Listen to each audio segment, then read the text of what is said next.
जय हिंद मित्रांनो, आज आपला जो टॉपिक आहे या टॉपिकचं नाव आहे एमाईल दुर्खिम यांचा श्रमविभाजनाचा सिद्धांत, division of labour theory of division of labour. आता पहा, हा त्यांचा the division of labour in society 1893, the division of labour in society 1893 या ग्रंथामध्ये त्यांनी हा सिद्धांत मांडला. तर याच्या अगोदर म्हणजे काय, श्रमविभाजन जे डिव्हिजन ऑफ लेबर आहे, तर याच्या अगोदर ॲडम स्मिथ यासारख्या अर्थशास्त्रज्ञांनी श्रमविभाजनाबद्दल काहीतरी त्यांचे आर्ग्युमेंट मांडले होते. ते काय तर पहा, ते काय म्हणत होते ॲडम स्मिथ सारख्या अर्थशास्त्रज्ञ की जे श्रमविभाजन आहे ते मुख्यतः उत्पादन क्षमता आणि कार्यक्षमता वाढवण्याचे साधन आहे. म्हणजे काय, ते काय म्हणताय की श्रमविभाजन जे आहे तर ते काय आहे, उत्पादन क्षमता आणि कार्यक्षमता वाढवण्याचे काय आहे, एक साधन आहे. परंतु दुर्खिम यांनी श्रमविभाजनाकडे फक्त आर्थिक प्रक्रिया म्हणून नाही पाहिले, तर त्यांनी काय पाहिले, सामाजिक आणि नैतिक घटना म्हणून त्याच्याकडे त्यांनी पाहिले. म्हणजे काय, अर्थशास्त्रज्ञ फक्त उत्पादन क्षमता आणि कार्यक्षमता वाढवण्याचे साधन म्हणून श्रमविभाजनाकडे पाहत होते. परंतु दुर्खिम यांनी फक्त आर्थिक प्रक्रिया म्हणून त्याच्याकडे पाहिले नाही, तर काय पाहिले, सामाजिक आणि नैतिक घटना म्हणून त्यांनी श्रमविभाजनाकडे पाहिले. आता त्यांचा एक मूलभूत प्रश्न होता, काय होता की वाढत्या गुंतागुंतीच्या समाजामध्ये सामाजिक सुव्यवस्था कशी टिकून राहते. काय आजचा म्हणजे काय, समाज जसा गुंतागुंतीचा वाढतो, जसं कॉम्प्लेक्स होतो, त्या समाजामध्ये सामाजिक सुव्यवस्था नेमकी टिकून कशी राहते. जर काही समाजामध्ये कॉम्प्लेक्सिटी आहे, समाजामध्ये जर का गुंतागुंत आहे, तर समाजामध्ये सामाजिक सुव्यवस्था टिकली नाही पाहिजे. परंतु सामाजिक सुव्यवस्था समाजामध्ये टिकते, तर ते का टिकते हा त्यांचा मोठा प्रश्न होता. तर म्हणून दुर्खिम यांनी काय म्हटलं की जे श्रम विभाजन जे आहे, डिव्हिजन ऑफ लेबर जे आहे, तर ते फक्त आर्थिक उत्पन्न वाढवत नाही.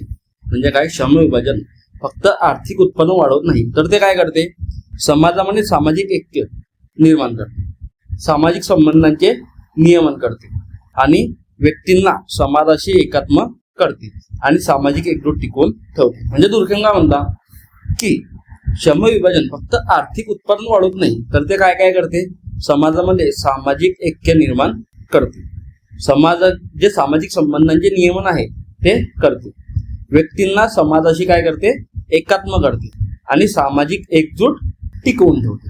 कोण करते, एवढं श्रमविभाजन करते, असं ते म्हणतात. आता ऐतिहासिक पार्श्वभूमी बघू काय. दुर्खिम यांनी हा सिद्धांत अशा काळामध्ये मांडलाय की ज्या काळामध्ये युरोपमध्ये काय होत होतं, मोठे मोठे सामाजिक बदल होत होते. पहिला सामाजिक बदल म्हणजे औद्योगिक क्रांती, दुसरा नागरीकरण, तिसरा भांडवलशाहीचा उदय, चौथा आहे लोकसंख्या वाढ होत होती, पाचवा आहे व्यवसायांचे वाढते विशेषीकरण. म्हणजे काय, स्पेसिफिक व्यवसाय म्हणजे काय, एखाद्या व्यक्तीला स्पेसिफिक काम येते, व्यवसाय जे आहे तर ते स्पेसिफिक एखाद्या वस्तूसाठी किंवा स्पेसिफिकेशन झालेलं आहे, व्यवसायांचे काय झालेले आहे, विशेषीकरण झालेलं आहे.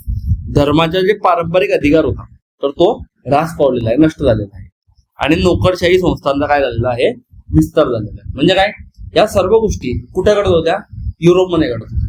म्हणजे काय होतं, युरोपमध्ये सामाजिक बदल घडत होता आणि दुर्गम सुद्धा त्याच काळामधले आहे. त्यामुळे या हे वरचे जेवढे बदल झाले याच्यामुळे पुढचे काय प्रश्न निर्माण झाले. कोणते, पहिला सामाजिक एकात्मता, सामाजिक सुव्यवस्था, नैतिक नियमन, व्यक्तिवाद आणि सामाजिक विसंगठन. हे सर्व काय निर्माण झाले प्रश्न की जर का समाजामध्ये एवढा बदल होत आहे, समाजामध्ये जर का एवढं कॉम्प्लेक्सिटी गुंतागुंत वाढते, तर मग समाजामध्ये ह्या सर्व गोष्टी, सामाजिक एकात्मता झाली, सामाजिक सुव्यवस्था झाली, नैतिक नियम झाले, व्यक्तिवाद झाला, सामाजिक विसंगठन झालं, हे सर्व समाजामध्ये घडते कसं काय, हा त्यांना काय निर्माण झाला, प्रश्न निर्माण झाला. म्हणून काय, दुर्खिम यांना वरते सर्व प्रश्न समजून घ्यायचे होते. त्याच्यामुळे त्यांनी काय केलं, समाजामध्ये विविधता वाढत असूनही समाज कसा एकत्र राहतो हे त्यांना काय करायचं होतं, समजून घ्यायचं होतं. की समाजामध्ये जर एवढं वैविध्य आहे, समाजामध्ये जर एवढी कॉम्प्लेक्सिटी आहे, गुंतागुंत आहे, तर मग समाज तरी सुद्धा एकत्र कसा राहतो, हा त्यांचा काय होता, मोठा प्रश्न. त्यांना हा मूळ प्रश्न त्यांना समजून घ्यायचा होता. आता सेंट्रल थेसिस त्यांचा मूलभूत प्रतिपादन काय केलं दुर्खिम यांनी, तर दुर्खिम यांचा काय युक्ती होता की जे श्रमविभाजन आहे, तर श्रमविभाजनाचे प्रमुख कार्य आर्थिक कार्यक्षमता नाही, तर त्यांचं प्रमुख कार्य काय आहे, सामाजिक ऐक्य निर्माण करणे. श्रमविभाजनाचे प्रमुख कार्य आर्थिक कार्यक्षमता वाढवणे नाही, तर ते काय म्हणतात, श्रमविभाजनाचे प्रमुख कार्य काय आहे की समाजामध्ये सामाजिक ऐक्य, सोशल सॉलिडॅरिटी निर्माण करणे, हे त्यांचं काय आहे, प्रमुख कार्य आहे. कोणाचं? श्रमविभाजन. आता श्रमविभाजनामुळे काय निर्माण होते, परस्पर अवलंबन निर्माण होते. कसं? जर का तुम्हाला कार बनवायची आहे तर कारसाठी टायर बनवणे, टायर, गाडीचं इंजिन, गाडीची बॉडी, हे म्हणतात गिअरपाटी वगैरे किंवा ह्या सर्व गोष्टी आपल्याला लागतील. आता व्यवसायाचं काय झालेलं आहे, विशेषीकरण झालं आहे.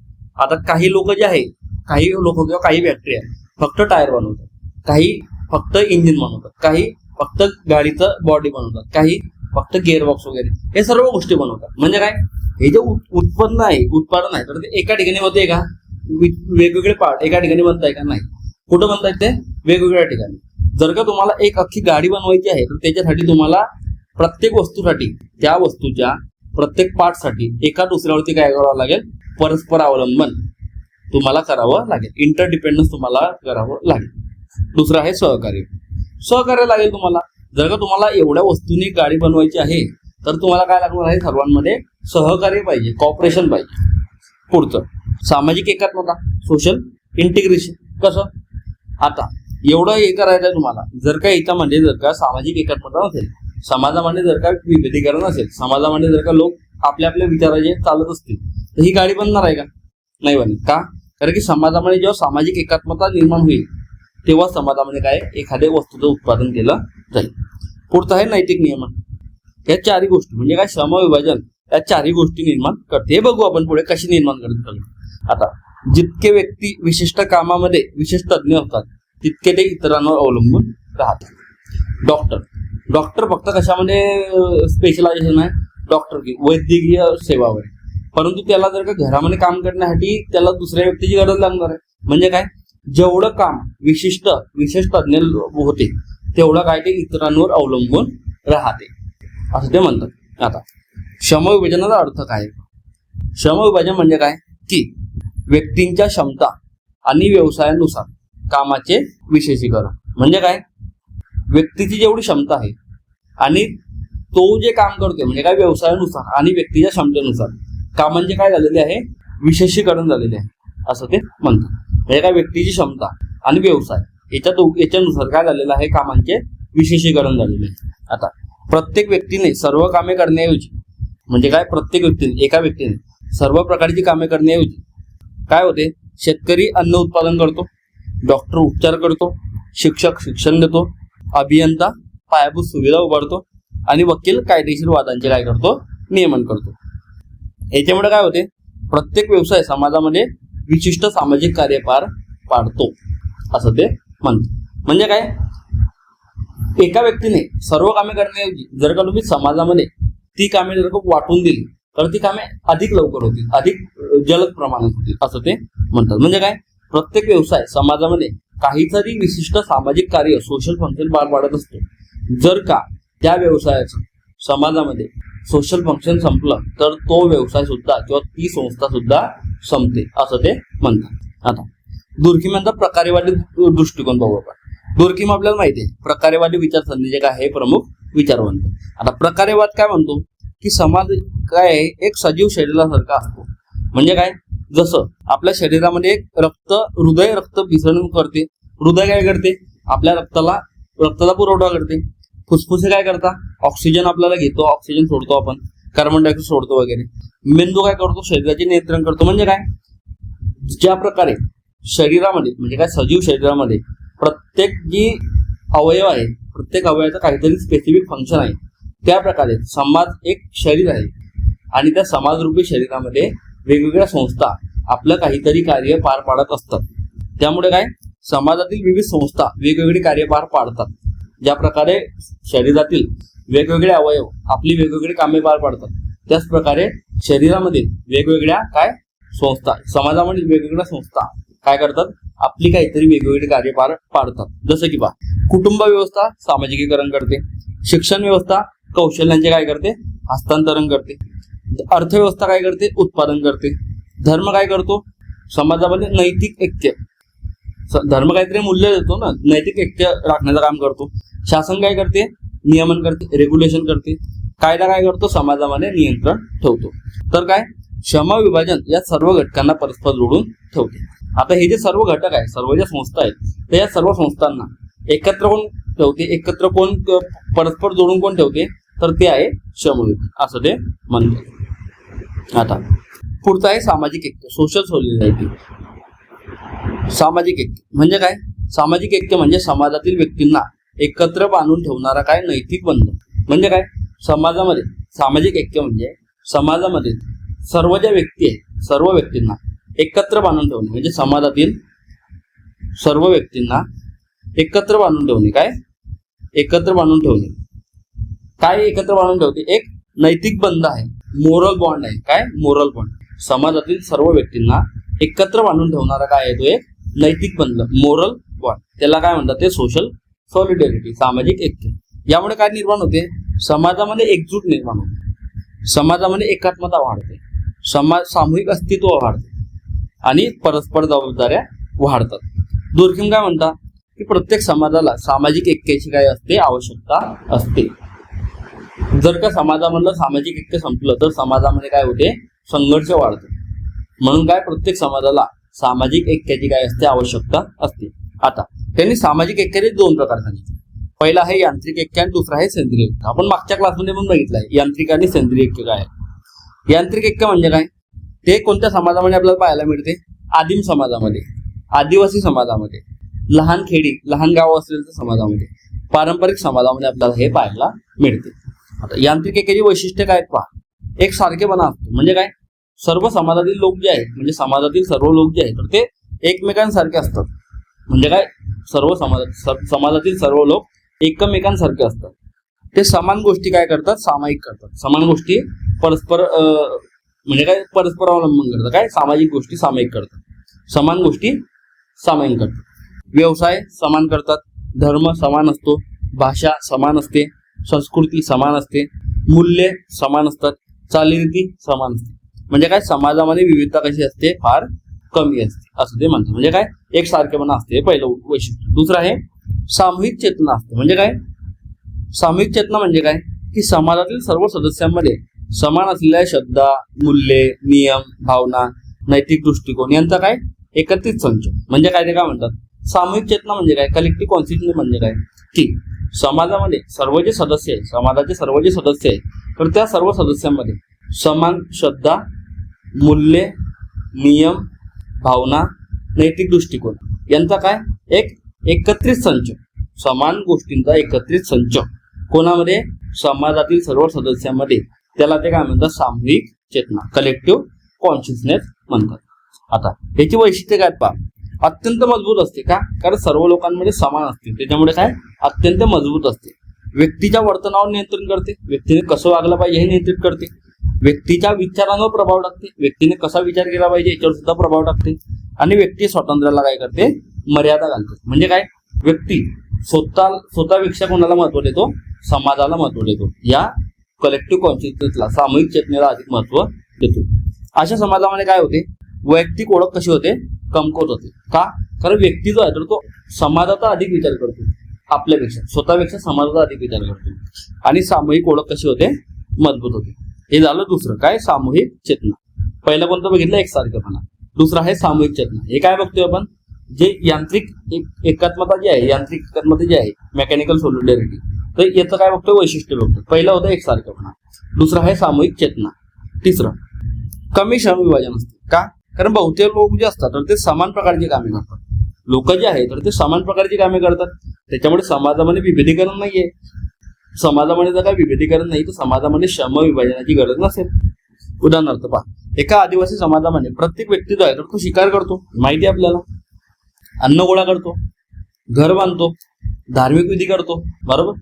आता व्यवसायांचे विशेषीकरण फार कमी असते. म्हणजे काय? सर्व लोक समान कामं करतायत. आता जर का सर्व लोक समान कामं करतायत तर समाजामध्ये विशेषीकरण झालेलं आहे का? नाही. समाजामध्ये जर का विशेषीकरण झालेलं नाहीये तर समाजामध्ये श्रम विभाजनाची गरज लागणार नाही. चौथा आहे कमी व्यक्तिवाद असतो. लोक स्वतःची ओळख पुढील आधारावर करतात. म्हणजे काय? लोक जे असतात तर ते स्वतःची ओळख कशाच्या आधारावर करतात? कुटुंब, कुळ, जमात आणि धर्म. कुटुंब, कुळ, जमात आणि धर्म यांच्या आधारावर लोक काय करतात? स्वतःची ओळख निर्माण करतात. स्वतःच्या वैयक्तिक यशामुळे ते आपली स्वतःची ओळख निर्माण करत नाही.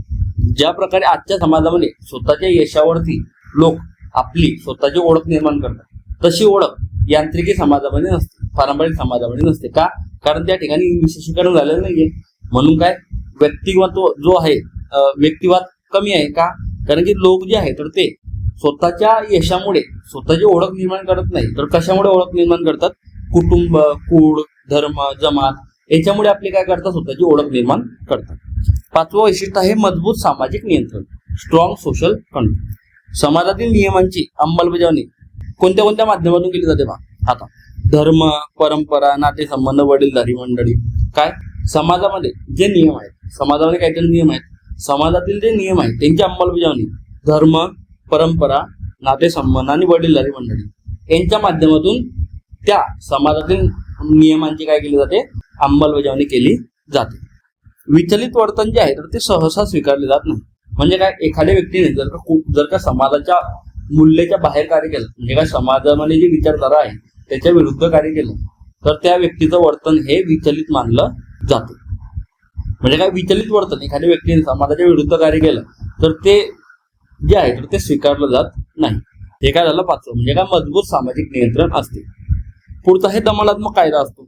यांत्रिक ऐक्य कायद्याचा प्रकार कोणता असतो? दमनात्मक असतो.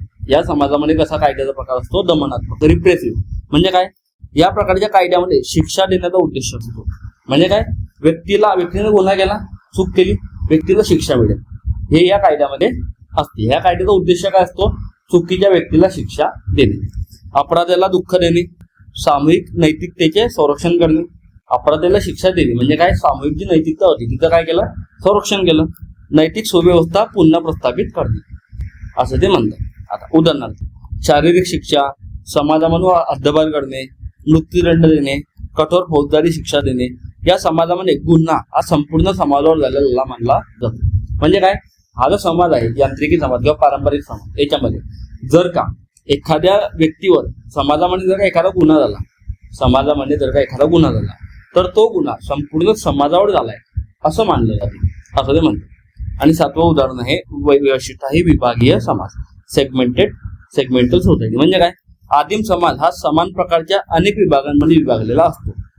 म्हणजे काय, आदिम समाज जो होता तर तो समान प्रकारच्या विभागांमध्ये, सेगमेंट कसे आहे? समान विभागलेला असतो. म्हणजे काय, समान प्रकारच्या विभागांमध्ये काय झालेला असतो? विभागलेला असतो. प्रत्येक जो विभाग आहे तर तो जवळजवळ समान पद्धतीने काय करतो? कार्य करत असतो, असं ते म्हणतात. म्हणजे काय, विभागीय समाज असतो. हे त्यांनी काय सांगितले? 7 वैशिष्ट्य. पहिलं काय सांगितलं? एकसारखेपणा. त्याच्यानंतर काय सांगितलं वैशिष्ट्य? की सामूहिक चेतना.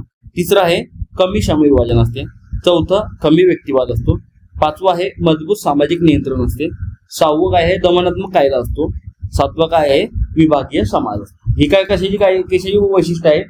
यांत्रिकी एकोप्याची, पारंपरिक समाजाची किंवा यांत्रिकी एकोप्याची उदाहरणे आहेत. आता सेंद्रिय ऐक्य, त्यांनी दुसरं जे ऐक्य सांगितलं, एकात्मता जे सांगितली, त्याचं नाव काय आहे? सेंद्रिय ऐक्य. आता सेंद्रिय ऐक्य पुढील समाजामध्ये विकसित होतो. कोणत्या समाजामध्ये विकसित होतो? औद्योगिक समाज, आधुनिक समाज, नागरी समाज आणि जटिल समाज. या सर्व समाजांमध्ये काय, कॉम्प्लेक्स सोसायटी, या सर्व समाजांमध्ये सेंद्रिय ऐक्य निर्माण होते. आता वैशिष्ट्य काय पहा, श्रमविभाजन कसं असते? उच्च असते. का? कारण व्यवसाय जे असतात तर ते अत्यंत विशेषीकृत असतात, हायली स्पेशलाइज, विशेषीकरण झालेलं आहे काय व्यवसायांचं. म्हणजे का प्रत्येक व्यवसाय कोणत्या ना कोणत्या गोष्टीसाठी फेमस आहे, विशेष आहे. उदाहरणार्थ वैद्यकीय क्षेत्रामध्ये हृदयरोग वेगळं, मेंदूरोग वेगळं, मानसोपचार वेगळं, शल्यचिकित्सा वेगळं. म्हणजे काय, जरी वैद्यकीय क्षेत्र आहे याच्यामध्ये काय झालेलं आहे? स्पेशलायझेशन झालेलं आहे, विशेषीकरण झालेलं आहे प्रत्येक क्षेत्रामध्ये. आधुनिकीकरण इंजिनिअरिंग मध्ये civil engineering, mechanical engineering, electrical engineering, software engineering, हे काय झालेलं आहे? विशेषीकरण झालेलं आहे. म्हणजे काय, समाजामध्ये उच्च श्रम विभाजन झालेलं आहे. आता दुसरं हे परस्पर अवलंबन. ही सेंद्रिय ऐक्याची महत्वाची संकल्पना आहे. लोक एकमेकांपेक्षा अधिक वेगळे होत जातात, परंतु त्याच वेळी काय होते? ते एकमेकांवर अवलंबून होतात. म्हणजे काय, जरी स्पेशलायझेशन झालेलं आहे, विशेषीकरण झालेलं आहे, जरी लोक एकमेकांपासून वेगळे होत आहेत, तरी सुद्धा लोक जे आहेत तर ते कोणत्या ना कोणत्या गोष्टीसाठी एकमेकांवरती अवलंबून देखील आहेत. उदाहरणार्थ पहा, डॉक्टर अवलंबून असतो कोणाकोणावर? औषध विक्रेत्यावर, परिचारिका नर्स वगैरे, इंजिनियरवर, दवाखाना बांधण्यासाठी, शेतकऱ्यावरती, वेगवेगळे आपल्याला खायला तर काय पाहिजे, इलेक्ट्रिशियन, वाहतूक कर्मचारी, हे सर्व. डॉक्टर काय, जरी तो एखाद्या व्यवसायामध्ये स्पेशलायझेशन असलं तरी त्याला या सर्व गोष्टीसाठी दुसऱ्यावरती अवलंबून राहावं लागते. आधुनिक समाजामध्ये कोणतीही व्यक्ती पूर्णपणे स्वावलंबी राहू शकत नाही. कोणतीही व्यक्ती पूर्ण ऑटोनॉमस किंवा सेल्फ सफिशियंट आधुनिक समाजामध्ये राहू शकत नाही. का? कारण स्पेशलायझेशन झालेलं आहे. तिसरं वैशिष्ट्य आहे कमकुवत सामूहिक चेतना. सामूहिक चेतना कशी असते? कलेक्टिव्ह कॉन्शियसनेस कमकुवत असते. का? कारण आधुनिक समाजामध्ये समान श्रद्धा आणि मूल्ये तुलनेने काय होत जातात? कमकुवत होतात. आधुनिक समाजामध्ये समान श्रद्धा आणि मूल्य कसे होतात? कमकुवत होतात. त्याऐवजी काय होते? समाज कोणत्या गोष्टींना महत्व देतो? वैयक्तिक अधिकार, इंडिव्हिज्युअल राईट्स, वैयक्तिक स्वातंत्र्य, पर्सनल फ्रीडम, विविधता आणि निवडीचे स्वातंत्र्य, या सर्व गोष्टींना समाज काय देतो? महत्व देतो. त्याच्यामुळे काय होते? समाजामध्ये मूल्ये आणि श्रद्धा कशा होता? कमकुवत होता. चौथा आहे उच्च व्यक्तिवाद. पुढचं काय? उच्च व्यक्तिवाद म्हणजे काय? दुर्खीम काय म्हणतो की व्यक्तिवाद नेहमीच वाईट नसतो. तर त्यांनी काय सांगितलं? नैतिक व्यक्तिवाद त्यांनी संकल्पना मांडली. म्हणजे काय? ते काय म्हणतात की प्रत्येक वेळी व्यक्तिवाद, इंडिव्हिज्युअलिझम हा नेहमी वाईट नसतो. तर त्यांनी कोणती कन्सेप्ट सांगितली? नैतिक व्यक्तिवाद. म्हणजे काय? नैतिक व्यक्तिवाद म्हणजे काय? मोरल इंडिव्हिज्युअलिझम म्हणजे काय? की व्यक्तीचा सन्मान आणि तिचे अधिकार यांना स्वतःमध्ये एक नैतिक मूल्य म्हणून मान्यता देणे. म्हणजे काय? व्यक्तीचा काहीतरी सन्मान आहे, व्यक्तीची डिग्निटी आहे आणि त्या व्यक्तीचे काहीतरी अधिकार आहे. तर या दोघांना व्यक्तीमध्ये स्वतःमध्येच काय एक नैतिक मूल्य म्हणून मान्यता देणे. या दोघांना एक नैतिक मूल्य म्हणून आपण मान्यता दिली पाहिजे. कशाला? व्यक्तीचा सन्मान आणि व्यक्तीचे अधिकार यांना आपण एक नैतिक मूल्य म्हणून काय दिली पाहिजे? मान्यता दिली पाहिजे. पाचवं वैशिष्ट्य आहे पुनर्स्थापनात्मक कायदा, रिस्टिट्यूट लॉ. ऑर्गेनिक सॉलिडॅरिटी या समाजामध्ये पुनर्स्थापनात्मक कायदा असतो. कसा पहा आता? पुनर्स्थापनात्मक कायदा म्हणजे काय? या कायद्याचा उद्देश काय असतो? जे सामाजिक संबंध कमकुवत झालेले आहे, दूर झालेले आहे, त्यांना काय करणे? पूर्ववत करणे. म्हणजे काय? एखादा गुन्हा केल्यामुळे समाजामध्ये जे सामाजिक संबंध कसे झालेले आहे? बिघडलेले आहेत. तर त्या सामाजिक संबंधांना पूर्वीसारखे करणे, हे काय? पहिला उद्देश. दुसरा आहे नुकसान भरपाई देणे. जे नुकसान झालेलं आहे लोकांचं तर ते नुकसान भरपाई देणे, हे दुसरा उद्देश. आणि हक्क आणि कर्तव्य काय करणे? पुन्हा प्रस्थापित करणे. व्यक्तीचे हक्क आणि कर्तव्य पुन्हा प्रस्थापित केले पाहिजे. म्हणजे ज्या व्यक्तीवरती गुन्हा झालेला आहे, ज्या व्यक्तीवरती अत्याचार झालेला आहे, तर त्याला त्याचे हक्क आणि त्याचे कर्तव्य परत मिळाले पाहिजे. हे काय आहे? त्यांचं उद्देश आहे. म्हणजे उदाहरणार्थ पहा, कॉन्ट्रॅक्ट लॉ, दिवाणी कायदा, व्यापारी कायदा, प्रशासकीय कायदा, हे सर्व कशाचे कायदे आहे? कशाचे उदाहरणे आहेत? पुनर्स्थापनात्मक कायदा. आता या प्रकारचा कायदा शिक्षा देण्यापेक्षा सामाजिक संतुलन पुन्हा स्थापित करण्यावर काय करतो? भर देतो. म्हणजे काय? हा जो कायदा आहे तर तो लोकांना, एखाद्या व्यक्तीला शिक्षा देण्याऐवजी त्या समाजामध्ये सामाजिक संतुलन कसं पुन्हा प्रस्थापित होईल. म्हणजे काय? एखादा गुन्हा झाल्यामुळे समाजामध्ये जे सामाजिक संतुलन बिघडलेलं आहे तर ते सामाजिक संतुलन कशा प्रकारे पुन्हा स्थापित होईल याच्यावर काय देतो? भर देत असतो. सहावं आहे प्रकारात्मक विभेदीकरण, कार्यात्मक विभेदीकरण. म्हणजे काय? आधुनिक समाजामध्ये ज्या संस्था आहेत तर त्या कशा होतात? विशेषीकृत होतात. शिक्षण संस्था शिक्षण देण्याचं काम करते, धर्म संस्था धार्मिक कार्य करते, कुटुंब संस्था कुटुंबाची कार्य करते. म्हणजे काय? आधुनिक समाजामध्ये ज्या संस्था आहेत तर त्या कशा झालेल्या आहे? विशेषीकृत झालेल्या आहे. व्यवसाय विशेषीकृत झालेले आहे, हे तर माहिती आहे आपल्याला. आणि ज्ञान काय झालेले आहे? विशेषीकृत. म्हणजे काय? एखाद्या व्यक्तीकडे, एखाद्या इंजिनियरकडे सिव्हिल इंजिनिअरिंग आहे एखादा, त्याच्याकडे फक्त सिव्हिल इंजिनिअरिंग ज्ञान आहे, त्याच्याकडे डॉक्टरकीचं ज्ञान नाही. म्हणजे काय? ज्ञानाची सुद्धा काय झालेली आहे? विशेषीकरण झाले. याला ते काय म्हणतात? प्रकारात्मक विभेदीकरण. प्रकारात्मक विभेदीकरण असं म्हणतात. ही काय आहे? वैशिष्ट्ये कशाची? सेंद्रिय ऐक्याची. आता दोघांमध्ये फरक काय पहा? यांत्रिक ऐक्य, सेंद्रिय ऐक्य. यांत्रिक ऐक्य कुठं समाजात पाहायला मिळतो आपल्याला? पारंपरिक समाजामध्ये. आणि सेंद्रिय ऐक्य आधुनिक समाजामध्ये. यांत्रिक ऐक्यामध्ये एकसारखेपणा असतो, सेंद्रिय ऐक्यामध्ये विविधता असते. यांत्रिक ऐक्यामध्ये समान प्रकारची कामे असतात, विशेषीकृत कामे असतात. इकडे काय असतं? विशेषीकृत कामे सेंद्रिय ऐक्यामध्ये. पुढचं मजबूत सामूहिक चेतना असते कुठं? यांत्रिक ऐक्यामध्ये. आणि सेंद्रिय ऐक्यामध्ये कमकुवत सामूहिक चेतना असते. आता यांत्रिकी एक्क्यामध्ये दमनात्मक कायदा असतो, इकडे पुनर्स्थापनात्मक कायदा असतो. इकडे कमी व्यक्तिवाद असतो, इकडे जास्त व्यक्तिवाद असतो. इकडे धर्माचे वर्चस्व असते, इकडे धर्मनिरपेक्ष संस्था असतात. आणि इकडे स्वयंपूर्णता असते, इकडे परस्पर अवलंबन असते. ही काय झाली यांत्रिक एक्के आणि सेंद्रिय एक्के यांच्यामधला फरक झाला. आता पुढचं त्याने सांगितलं गतिशील घनता, डायनेमिक डेन्सिटी, गतिशील घनता. दुर्कीम यांच्या सिद्धांतातील अत्यंत महत्वाची संकल्पना त्यांनी मांडली. ते काय म्हणतात बाबा, गतिशील घनता म्हणजे काय, डायनेमिक डेन्सिटी म्हणजे काय, की जेव्हा लोकसंख्या वाढ, लोकसंख्येची एकाग्रता, सामाजिक परस्पर संवाद, दळणवळणामध्ये वाढ यांच्या एकत्रित परिणामाला ते काय म्हणतात, गतिशील घनता म्हणतात. डायनेमिक डेन्सिटी म्हणजे काय, समाजामध्ये लोकसंख्येची वाढ होणे, समाजातील लोकसंख्या एका ठिकाणी कॉन्सन्ट्रेट होणे, एकाग्र होणे, सामाजिक परस्पर संवाद वाढणे, दळणवळण वाढणे, या सर्वांचा जेव्हा एकत्रित परिणाम होतो तर त्या एकत्रित परिणामाला ते काय म्हणतात, गतिशील घनता, डायनेमिक डेन्सिटी, गतिशील घनता. या सर्वांच्या एकत्रित परिणामाला ते काय म्हणतात, गतिशील घनता म्हणतात. आता दुर्कीम काय म्हणतात की गतिशील घनता वाढली म्हणजे काय, गतिशील घनता, डायनेमिक डेन्सिटी वाढली, त्याच्यामुळे काय होते, समाजामध्ये स्पर्धा वाढते, समाजामध्ये सामाजिक संपर्क वाढतो, समाजामध्ये व्यवसायांचे काय होते, विशेषीकरण वाढते. म्हणजे ते काय म्हणतात, जेव्हा समाजामध्ये गतिशील घनता वाढते तेव्हा समाजामध्ये स्पर्धा वाढते, समाजामध्ये सामाजिक संपर्क वाढतो आणि समाजामध्ये व्यवसायाचे काय होते, विशेषीकरण वाढते, असं ते म्हणतात. यामुळे श्रम विभाजन काय होते, विकसित होते. म्हणजे काय, श्रम विभाजन विकसित होण्यामध्ये पहिला महत्वाचा घटक कोणता आहे, गतिशील घनता, डायनेमिक डेन्सिटी. पुढचं भौतिक घनता, दुसरा आहे भौतिक घनता, मटेरियल डेन्सिटी.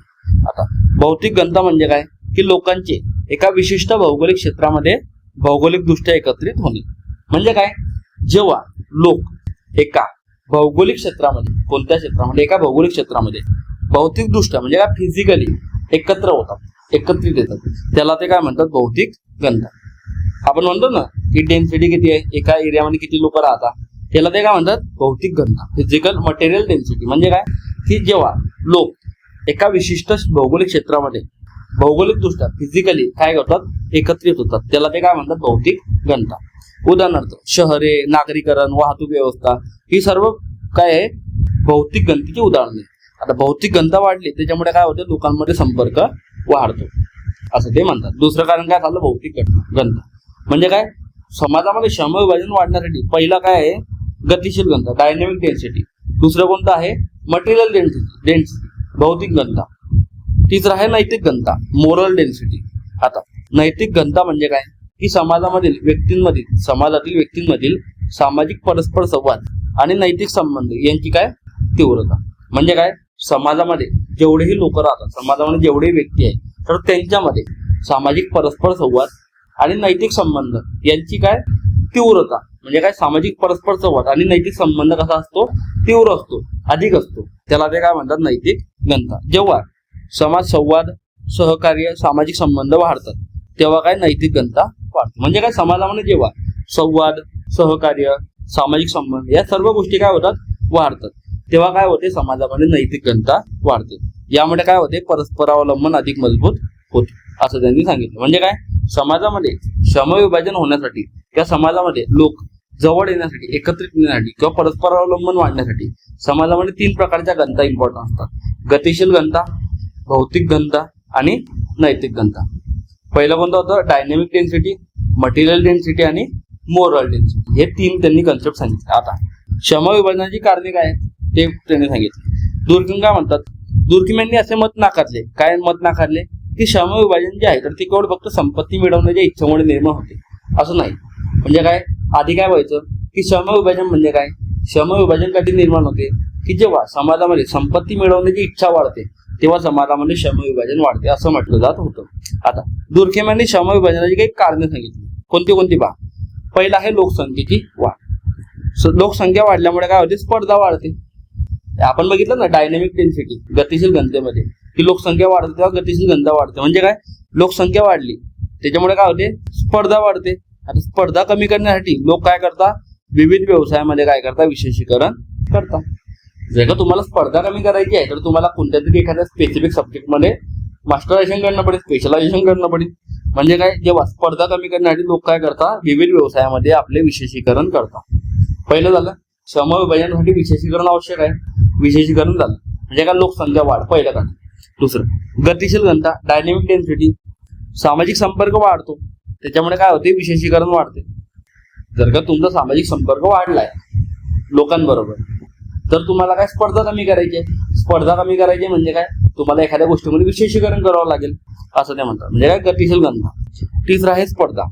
दुर्खिम काय म्हणतात, स्पर्धेमुळे सर्वांचा नाश होत नाही. म्हणजे दुर्खिमांनी स्पर्धा नकारात्मक मानली नाही.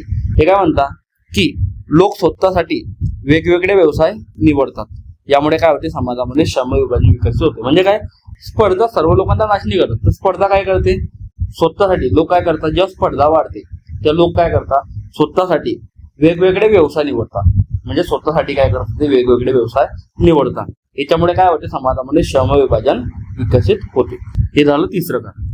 चौथं कारण काय सांगितलं, सामाजिक आकार, सोशल व्हॅल्यू. म्हणजे काय, समाजाचा आकार वाढणे म्हणजे सामाजिक आकार वाढणे. सामाजिक आकार म्हणजे काय, जेव्हा समाजाचा आकार वाढतो, समाजाचा काय वाढतो, आकार वाढतो, तेव्हा काय होते, सामाजिक आकार वाढतो. आता मोठ्या समाजामध्ये अधिक व्यवसाय असतात, अधिक संस्था असतात आणि अधिक विशेषीकरण आवश्यक असते. सिंपल आहे ना. जर का मोठा समाज आहे तर मोठ्या समाजामध्ये अधिक व्यवसाय आहे, अधिक संस्था आहे, त्याच्यामुळे काय होते, समाजामध्ये अधिक विशेषीकरण आवश्यक होते. पाचवं कारण आहे भौतिक घनता, मटेरियल डेन्सिटी. नागरीकरण झालं, त्याच्यामुळे काय झालं, नवीन व्यवसाय निर्माण झाले. आता नवीन व्यवसाय झाले, त्याच्यामुळे काय, व्यवसायांची विविधता वाढली. म्हणजे नागरीकरणामुळे काय झालं, नवीन व्यवसाय निर्माण झाले. आता नवीन व्यवसाय जेव्हा निर्माण होतात तेव्हा काय, व्यवसायांमध्ये विविधता वाढते. हे झालं पाचवं कारण. असे त्यांनी काय सांगितले, 5 कारण सांगितले. म्हणजे काय, पहिलं कारण काय होतं, लोकसंख्येची वाढ. दुसरं आहे गतिशील घनता, डायनेमिक डेन्सिटी. तिसरं आहे स्पर्धा. चौथा आहे सामाजिक आकार. पाचवा आहे भौतिक घनता. ही 5 कारणे त्यांनी श्रम विभाजन, समाजामध्ये श्रम विभाजन होण्याची 5 कारणे त्यांनी सांगितली. आता पुढचं, श्रम विभाजनाचे काहीतरी नैतिक कार्य सुद्धा आहे. श्रम विभाजनाचे काहीतरी समाजामध्ये चांगले कार्य सुद्धा आहे. तर दुर्खिम काय म्हणतात की श्रम विभाजनाचे सर्वात महत्वाचे कार्य म्हणजे नैतिक कार्य. ते काय, पुढील गोष्टी निर्माण करते. श्रम विभाजन जे आहे तर ते कोणत्या कोणत्या गोष्टी निर्माण करते, समाजामध्ये सहकार्य वाढवते, समाजामध्ये परस्परावलंबन वाढवते, समाजामध्ये सामाजिक एकात्मता वाढवते, समाजामध्ये सामाजिक जबाबदारी वाढवते आणि समाजामध्ये विश्वास वाढवते. म्हणून काय, श्रम विभाजन हा नैतिकतेचा स्रोत बनतो, सोर्स ऑफ मोरॅलिटी. श्रम विभाजन काय बनतो, नैतिकतेचा स्रोत. कशामुळे बनतो, तर श्रम विभाजन वाढलं समाजामध्ये की ह्या सर्व गोष्टी समाजामध्ये होतात. त्याच्यामुळे काय होते, समाजामध्ये नैतिकतेचा स्रोत म्हणून श्रम विभाजन काय करते, आपलं कार्य पार पाडते. याला ते काय म्हणतात, श्रम विभाजनाचे नैतिक कार्य. आता सामूहिक चेतना, कलेक्टिव्ह कॉन्शियसनेस, हे बघितले आपण, वरती सुद्धा बघितले. आता सामाजिक तथ्य मागचे सिद्धांत बघितला आपण. आता पुढचं आहे नैतिक नियमन, मोरल रेग्युलेशन. आता आधुनिक समाजामध्ये फक्त विशेषीकरण नसते, पुरेसे नसते, तर समाजाला नैतिक नियम देखील आवश्यक असतात. म्हणजे काय, समाजामध्ये विशेषीकरण आहे म्हणजे समाज व्यवस्थित राहील असं नाही, तर समाजाला व्यवस्थित ठेवण्यासाठी, समाजाला एकात्म ठेवण्यासाठी काहीतरी नैतिक नियमन सुद्धा आवश्यक असतात. जर योग्य नैतिक नियम नसतील तर व्यक्ती दिशाहीन होते. म्हणजे काय, समाजामध्ये जरी स्पेशलायझेशन झालेलं आहे तरी जर का व्यक्तीला कोणतं वर्तन केलं पाहिजे याच्यासाठी काही नैतिक नियम नसतील तर व्यक्ती कसा होतो, दिशाहीन होतो. त्यामुळे नैतिक नियमन पुढील माध्यमातून घडते. नैतिक नियमन कोणत्या कोणत्या माध्यमातून घडते, कायदा, व्यावसायिक संघटना, सामाजिक नियम, सामाजिक संस्था, या सर्वांच्या माध्यमातून काय होते, नैतिक नियमन घडते. समाजाचं काय होते, नैतिक नियमन घडत असते. त्याच्यामुळे या 4 गोष्टीमुळे. पुढचं व्यावसायिक गट, ऑक्युपेशनल ग्रुप किंवा प्रोफेशनल ग्रुप. दुर्खिम काय म्हणतात की आधुनिक समाजामध्ये जे व्यावसायिक संघटना आहे, प्रोफेशनल असोसिएशन, ते अत्यंत महत्वाचे आहे. का महत्वाचे आहेत पहा, त्यांनी पुढील बाबींचे नियमन करावे. ज्या व्यावसायिक संघटना आहे समाजामध्ये तर त्यांनी कोणत्या कोणत्या बाबींचे नियमन करावे, तर पहिला आहे व्यावसायिक नैतिकता, कामाच्या अटी, व्यावसायिक वर्तन, संघर्षाचे निराकरण. ह्या संघटना म्हणजे काय, ह्या सर्व गोष्टींचे काय केलं पाहिजे, ह्या व्यावसायिक संघटनांनी नियमन केले पाहिजे. आता या संघटना ज्या आहेत तर त्या फक्त आधुनिक समाजामध्ये नैतिक नियमन निर्माण करतात. या ज्या संघटना आहे सर्व व्यावसायिक संघटना, त्या काय करतात, आधुनिक समाजामध्ये नैतिक नियमन करण्याचं कार्य, मोरल रेग्युलेशन निर्माण करण्याचं कार्य करतात असं ते म्हणतात. आता श्रम विभाजनाने काही आता श्रमविभाजनाची काही असामान्य रूप सुद्धा आहे. Abnormal pathological forms of division of labour.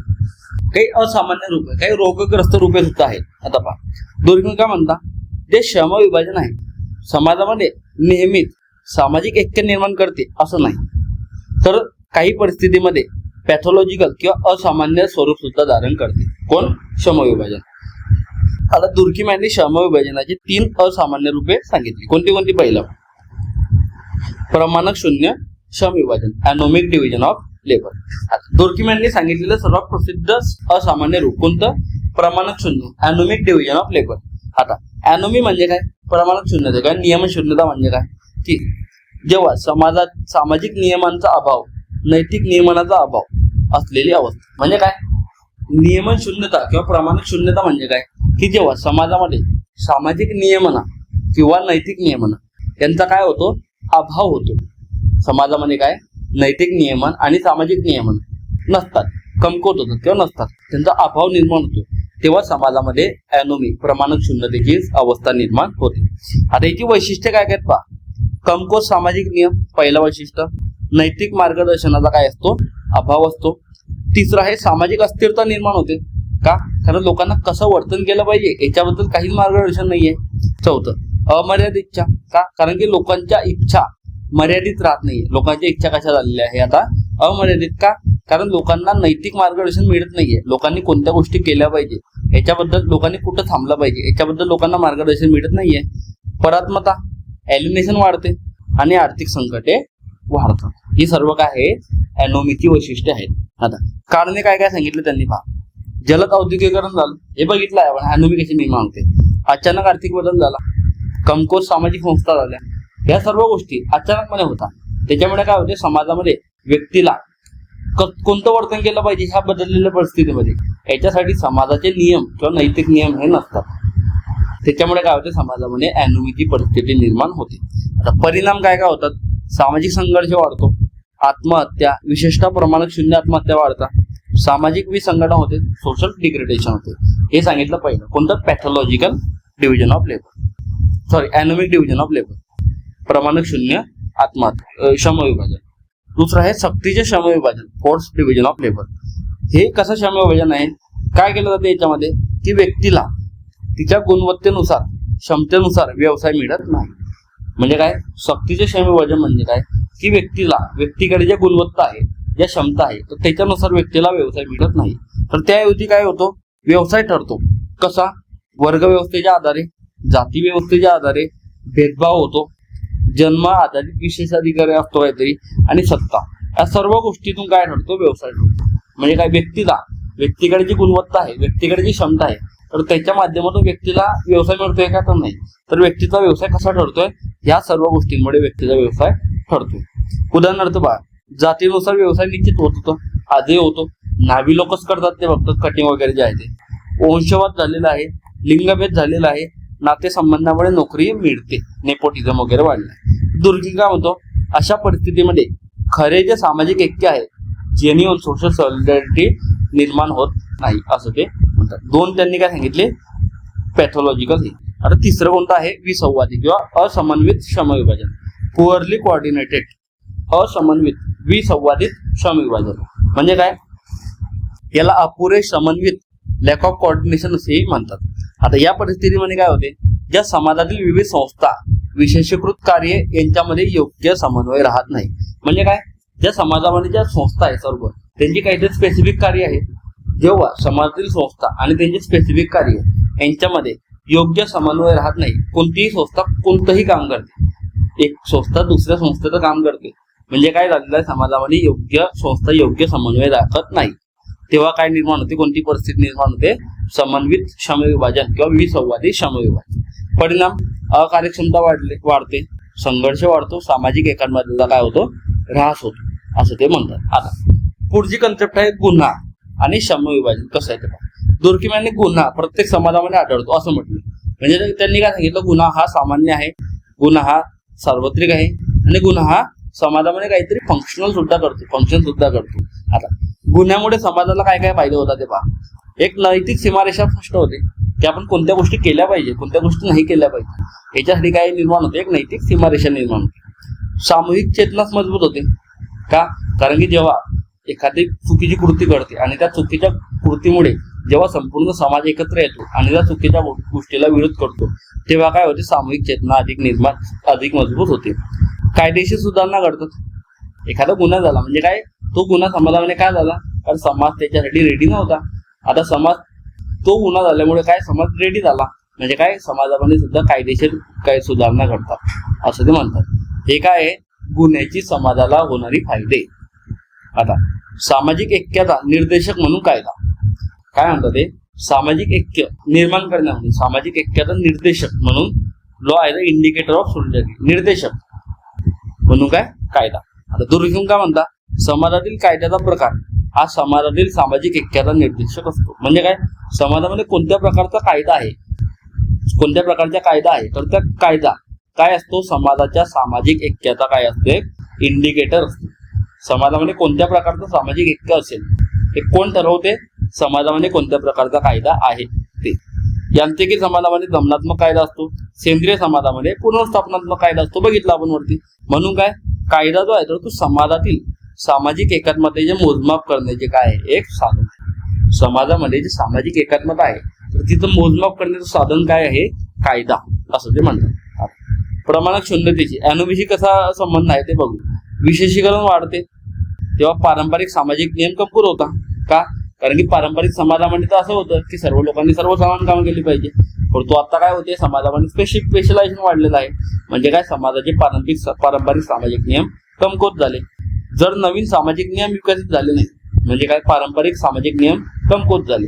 परंतु जर का नवीन सामाजिक नियम विकसित झाले नाही तर समाजामध्ये कोणती अवस्था होते? प्रमाणक शून्यतेची अवस्था होते. म्हणजे काय? पारंपरिक जे नियमन आहे तर ते कमकुवत झाले, नवीन नियमन आले नाही. ही जी मधली फेज आहे हे फेज म्हणजे काय? अॅनोमी, प्रमाणक शून्य. म्हणून काय? श्रमविभाजन नैतिक नियमन असणे आवश्यक आहे. म्हणजे काय? श्रमविभाजनासोबतच समाजामध्ये नैतिक नियमन सुद्धा असणे आवश्यक आहे. जर का समाजामध्ये नैतिक नियमन नसेल समाजामध्ये प्रमाणक शून्यतेची अवस्था निर्माण होऊ शकते. आता मेथोडॉलॉजी काय? पद्धतशास्त्र. तर दुर्खिम यांनी तुलनात्मक पद्धतीचा वापर केला. कोणत्या पद्धतीचा वापर केला? तुलनात्मक. त्यांनी तुलना केली कशाची? आदिवासी समाज आणि आधुनिक औद्योगिक समाज. आणि त्यांनी अभ्यास केला. कशाचा अभ्यास केला? कायदे व्यवस्थेचा अभ्यास केला, ऐतिहासिक नोंदींचा अभ्यास केला आणि सामाजिक संस्थांचा अभ्यास केला. आणि ते काय बोलले की कायदा जो आहे तो समाजातील सामाजिक ऐक्याचा प्रत्यक्ष दिसणारा काय आहे? एक निर्देशक आहे. म्हणजे समाजामध्ये कोणत्या प्रकारचा कायदा आहे तो कायदा ठरवेल की समाजामध्ये कोणत्या प्रकारचं किंवा किती लेवलचं काय आहे? एक सामाजिक ऐक्य आहे. हे त्यांनी कशावरून ठरवलं? तुलनात्मक पद्धतीच्या अभ्यासावरून ठरवलं. आता त्यांच्या सिद्धांतावर काही टीका सुद्धा झालेली आहे. मार्क्सवादी काय म्हणतात की श्रमविभाजन जे आहे तर ते मुख्यतः भांडवलदार वर्गाच्या हितासाठी कार्य करते. माहिती आहे आपल्याला काय म्हणतात ते? की श्रमविभाजन काय करते? भांडवलदारांच्या हितासाठी कार्य करते. ते काय करते? शोषण, परात्मता निर्माण करते. दुर्खिम यांनी जो वर्ग संघर्ष, सत्तेतील असमानता याच्याकडे पुरेसे महत्व दिलेले नाही. पहिलं ठीक आहे. दुसरी टीका आहे संघर्षवादी. संघर्षवादी काय म्हणतात की समाज फक्त परस्परावलंबन याच्यामुळे एकत्र राहत नाही. समाज फक्त इंटरडिपेंडन्स, परस्परावलंबन याच्यामुळे थोडी एकत्र राहतो. तर ते काय म्हणतात? समाजामध्ये सत्ता, वर्चस्व, असमानता यांचा सुद्धा समाजामध्ये परस्परावलंबन वाढण्यासाठी किंवा समाजाला एकत्र ठेवण्यासाठी काय असते? महत्वाचा वाटा किंवा महत्वाचा प्रभाव असतो. तिसरा आहे वेबेरियन टीका, वेबरच्या टीका. वेबर काय म्हणतात की आधुनिक समाज समजून घेण्यासाठी आपल्याला नोकरशाही, अधिसत्ता, विवेकीकरण सत्ता यांचं सुद्धा आपल्याला काय करावं लागेल? अभ्यास करावा लागेल असं ते म्हणतात. स्त्रीवादी काय म्हणतात की दुर्खिम यांनी लिंग आधारित श्रमविभाजन याच्याकडे पुरेसे लक्ष दिलेले नाही. केलं का कुठं त्यांनी अभ्यास? नाही. म्हणजे काय? लिंग आधारित श्रमविभाजन याच्याकडे त्यांनी पुरेसे लक्ष दिले नाही. विशेषतः घरगुती कामे, विनामूल्य काळजीची कामे यांचा त्यांनी विचार केलेला नाही. कोण म्हणते असं? फेमिनिस्ट. पाचवा आहे सहमतीवर अधिक भर दिला. कन्सेन्सस, सहमतीवर त्यांनी अधिक भर दिला. दुर्खिम यांनी समाजातील सहमती याला जास्त महत्व दिले. परंतु त्यांनी समाजामध्ये जे मतभेद आहेत, संघर्ष आहेत याच्याकडे काय? सामाजिक सुव्यवस्था कशी टिकून राहते म्हणजे काय? समाजामध्ये ते काय म्हणतात? दुर्खिम काय म्हणतात की समाजामध्ये फक्त सहमती याच्यामुळे समाजामध्ये काय? सुव्यवस्था टिकून राहते. पण हे काय म्हणतात की नाही, समाजामध्ये मतभेद आणि संघर्ष याच्या माध्यमातून सुद्धा सामाजिक व्यवस्था टिकून राहते असं ते म्हणतात. 6वं काय आहे, असमानतेकडे त्यांनी दुर्लक्ष केलं. आता दुर्किमांनी सक्तीचे श्रमविभाजन मान्य केले, तरी सुद्धा त्यांनी वर्ग, जात, वंश, लिंग याच्यामुळे जे संरचनात्मक असमानता निर्माण होते त्याचे विश्लेषण केलेले नाही. म्हणजे काय, सक्तीचे श्रमविभाजन त्यांनी मान्य केले की हा बाबा सक्तीचे श्रमविभाजन होते, परंतु वर्ग, जात, वंश, लिंग याच्यामुळे जी संरचनात्मक असमानता निर्माण होते त्याचे त्यांनी सखोल विश्लेषण केलेले नाही. हे काय झाले, सर्व टीका झाली की कोणत्या टीका झालेली आहे. आता याचे महत्व काय आहे, सिद्धांताचे महत्व, तर दुर्खिम यांनी पारंपरिक समाजातून आधुनिक समाजाकडे होणारे संक्रमण स्पष्ट केले. पारंपरिक समाजातून आधुनिक समाजामध्ये कशा प्रकारचं संक्रमण होते हे त्यांनी काय केलं, स्पष्ट केलं. व्यवसायांच्या विशेषीकरणाचा सामाजिक ऐक्याशी असलेला संबंध स्पष्ट केला. म्हणजे काय, व्यवसायांचं जे विशेषीकरण होते, व्यवसायांचे विशेषीकरण आणि सामाजिक ऐक्य याच्यामध्ये काय नेमका संबंध आहे तो त्यांनी स्पष्ट केला. तिसरं आहे, श्रम विभाजनाचे आर्थिक नव्हे तर नैतिक कार्य अधोरेखित केले. श्रम विभाजनाचे फक्त आर्थिक कार्य असते असं नाही, तर त्यांनी त्या श्रम विभाजनाचे नैतिक कार्य सुद्धा काय केले, अधोरेखित केले. पुढचं आहे सामाजिक तथ्ये, सामूहिक चेतना, प्रमाणिक शून्यता, यांत्रिक ऐक्य, सेंद्रिय ऐक्य यासारख्या मूलभूत समाजशास्त्रीय संकल्पना त्यांनी काय केल्या, विकसित केल्या. पुढचं कायदा जो आहे तर तो सामाजिक ऐक्याचा काय आहे, एक निर्देशक आहे, हे त्यांनी स्पष्ट केलं. पुढील जे संरचनात्मक प्रकारेवाद जो आहे आणि सामाजिक सुव्यवस्था आहे तर त्याच्या अभ्यासाचा काय घातलं, त्यांनी पाया घातलेला. हे काय झाले महत्व. आजच्या काळामध्ये कसं त्यांचं हे आहे, लागू होतो, सिद्धांत लागू होतो, तो बघू. आता पहिलं काय आहे, आधुनिक अर्थव्यवस्थांमधील विशेषीकरणाची वाढ. म्हणजे आजच्या काळामध्ये कशा प्रकारे दुर्किमांचा सिद्धांत लागू होतो तर ते बघू.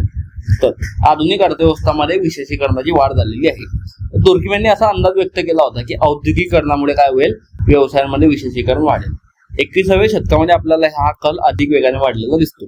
आकडेवारी पहा, वर्ल्ड इकॉनॉमिक फोरमचा future of jobs report 2025, world economic फोरमचा फ्युचर ऑफ जॉब रिपोर्ट 2025 याच्यानुसार 2030 पर्यंत जगभरामध्ये 170 मिलियन नवीन रोजगार निर्माण होते.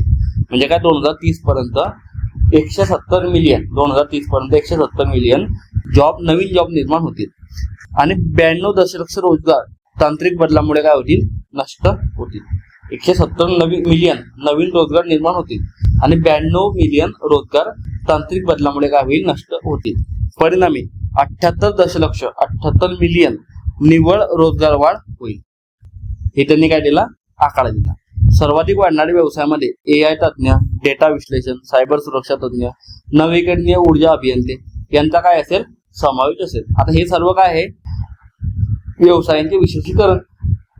170 नवीन जॉब निर्माण होतील, 170 मिलियन नवीन जॉब निर्माण होतील, 92 मिलियन जॉब तुटतील म्हणजे काय, संपतील. टोटल 78 दशलक्ष मिलियन नवीन जॉब निर्माण होतील नेट आपण जर का काढलं तर. आणि या नवीन जॉब जे वाढणार आहेत तर त्याच्यामध्ये AI तज्ञ, डेटा विश्लेषक, सायबर सुरक्षा तज्ञ, नवीकरणीय ऊर्जा अभियंते या सर्वांचा काय असेल, समावेश असेल. उदाहरणार्थ एका स्मार्टफोनच्या निर्मितीसाठी कोणत्या तज्ञांची आवश्यकता असते, सेमीकंडक्टर अभियंते, सॉफ्टवेअर विकसक, UX डिझायनर, पुरवठा साखळी व्यवस्थापक, विपणन तज्ञ, मार्केटिंगवाला, लॉजिस्टिक कंपन्या, किरकोळ विक्री प्लॅटफॉर्म. तर अंतिम उत्पादन एकट्या व्यक्तीकडून तयार होऊ शकत नाही, समाज परस्परावलंबनावर चालतो. हे दुर्खिम यांच्या सेंद्रिय ऐक्य संकल्पनेचे उत्तम उदाहरण आहे. सेंद्रिय ऐक्य, ऑर्गॅनिक सॉलिडॅरिटी याच्यामध्ये काय, समाजामध्ये परस्पर अवलंबन आहे. आता एकट्या व्यक्तीमुळे ह्या सर्व गोष्टी, एक वस्तू निर्माण होऊ शकते का, नाही. त्याच्यासाठी आपल्याला परस्पर अवलंबन, दुसऱ्यावरती अवलंबून राहावं लागेल. एक कशाचं उदाहरण आहे, दुर्खिम यांच्या सेंद्रिय ऐक्याचं उदाहरण आहे. हे झालं पहिलं. दुसरं, जागतिकीकरण आणि आंतरराष्ट्रीय श्रम विभाजन. तर दुर्खिम काय म्हणतात की वाढते विशेषीकरण व्यक्तीमध्ये परस्पर अवलंबन निर्माण करते. आज हेच परस्पर अवलंबन आपल्याला देशाच्या सीमाही ओलांडताना दिसते. म्हणजे काय, जेव्हा विशेषीकरण वाढते तेव्हा काय होते, व्यक्तींमध्ये परस्पर अवलंबन निर्माण होते. आणि आज आपल्याला हे परस्पर अवलंबन देशांच्या सीमा ओलांडताना दिसते. म्हणजे काय, एक देश एखाद्या वस्तूसाठी दुसऱ्या देशावरती अवलंबून आहे. उदाहरणार्थ पहा, ऍपल आयफोन याच्या निर्मितीमध्ये डिझाईन कोण करतो, अमेरिका. चिप कोण तयार करतो, तैवान. मेमरी घटक कुठून येतो, दक्षिण कोरिया. असेंब्ली कुठे होते, चीन किंवा भारत. दुर्मिळ खनिजे कुठे आहेत, आफ्रिकेमध्ये. आणि जागतिक वाहतूक आणि वितरण विविध देश. म्हणजे काय, एक आयफोन तयार होण्यासाठी सर्व ज्या गोष्टी आहेत तर त्या वेगवेगळ्या देशांमधून होत आहेत. म्हणजे काय, एका आयफोनसाठी ज्या वेगवेगळ्या वस्तू लागणार आहे त्याच्यासाठी परस्परावलंबन निर्माण झालेलं आहे. संपूर्ण उत्पादन प्रक्रिया अनेक देशांमध्ये विभागलेली दिसते. संपूर्ण जी उत्पादन प्रक्रिया जी आहे तर ते अनेक देशांमध्ये आपल्याला विभागलेली दिसते. हे काय आहे, आंतरराष्ट्रीय श्रम विभाजनाचे उदाहरण आहे. डेटा काय आहे पहा, WTO काय म्हणतो की जगातील 70% व्यापार जागतिक मूल्य साखळ्यांची ग्लोबल व्हॅल्यू चेनशी संबंधित आहेत.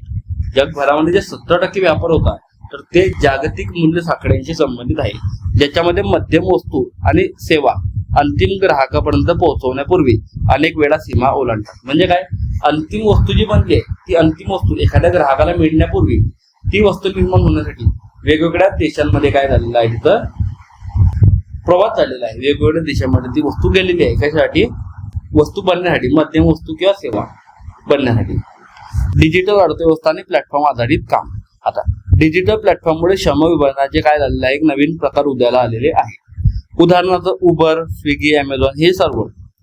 याच्यामुळे काय, प्रत्येक कामगार विशिष्ट कार्य करतो परंतु तो संपूर्ण आर्थिक व्यवस्थेतील इतरांवर अवलंबून असतो. म्हणजे काय, याच्यामध्ये प्रत्येक कामगार जरी विशिष्ट कार्य करत असला तरी संपूर्ण आर्थिक व्यवस्थेमध्ये तो इतरांवर अवलंबून असतो. आकडेवारी वर्ल्ड इकॉनॉमिक फोरमच्या मध्ये काय म्हणते वर्ल्ड इकॉनॉमिक फोरम, की जागतिक डिजिटल अर्थव्यवस्था जगाच्या GDP मध्ये 15% पेक्षा अधिक योगदान देते. जी जागतिक डिजिटल अर्थव्यवस्था आहे तर ते जगभराच्या GDP मध्ये 15% पेक्षा अधिक योगदान देते. डिजिटल सेवांच्या विस्तारामुळे हा वाटा सातत्याने वाढत आहे. हे डेटाचा. चौथा आहे AI आणि नवीन श्रम विभाजन.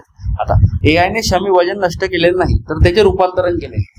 जे म्हणतात की AI मुळे काय झालेलं आहे की श्रम विभाजन नष्ट झालं, तर तसं नाही, तर त्याचं काय झालेलं आहे, स्वरूप बदललेलं आहे. उदाहरणार्थ मोठ्या भाषा मॉडेलच्या लार्ज लँग्वेज मॉडेल विकासासाठी काय काय आवश्यक असतात, डेटा अभियंते लागतात आपल्याला, मशीन लर्निंग शास्त्रज्ञ लागतात, सॉफ्टवेअर इंजिनियर लागतात, नैतिकता संशोधक लागतात, क्लाउड इन्फ्रास्ट्रक्चर तज्ञ लागतात, कायदेविषयक तज्ञ लागतात, सायबर सुरक्षा तज्ञ लागतात.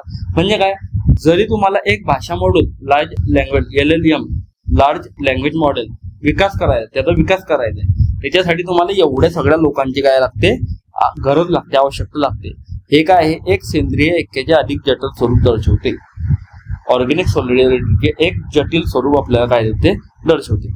AI ने दुर्कीमच्या सिद्धांताला काय बाह्य केलेले नाही, तर उलट आधुनिक समाज अत्यंत विशेषीकृत भूमिकांवर अवलंबून असल्याचे सिद्ध झालेले आहे. पाचवा आहे कोविड नंतरची आरोग्य सेवा.